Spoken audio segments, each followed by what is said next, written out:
I think more than anything, remembering that, God willing, we're going to live a long time. And that in the context of a multi-decade investing career, 50 years potentially. If you're 30 now, you're probably going to live to 90, 60 years, right? Is what's happening right now going to matter a jot in that timescale? And the answer is just an unequivocal no. And, you've got time to make good. Even if you make a bad decision, there's very few decisions which are irreversible or you can't claw back from, I think, in finance. It might set you back a little bit, but you're unlikely, I think, unless you're putting, going all in, red or black, putting your house and everything on the line. That would be a risky decision.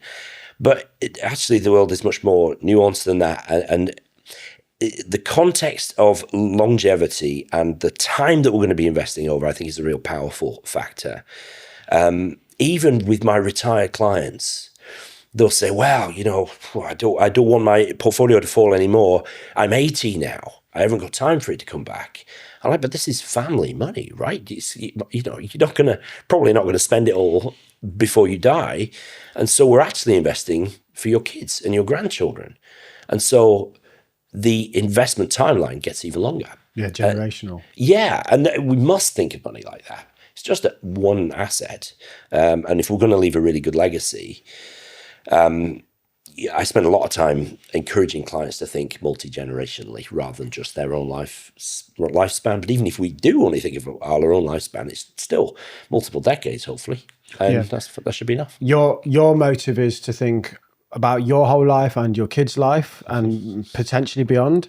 The motive of the media and even people like us is to make a video or a piece of content for that week. Yeah, get the clicks. And you need to understand that. And I think the people like yourself and hopefully me are a bit more balanced and have a long-term view. But CNBC just thinks, what are we going to do today that's going to keep people watching? Exactly, and the answer is invariably make it seem like it's crappier than it is. Sensationalism. Yeah, because that's what people click on, and they figured that out. The clickbait was invented by them, right? It's not new to YouTube. The clickbait came from traditional media.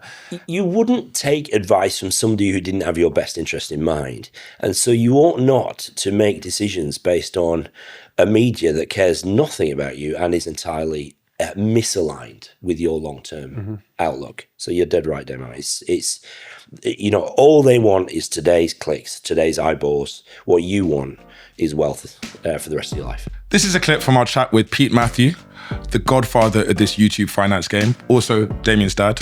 Pappy. El Jefe. Click here for the full episode.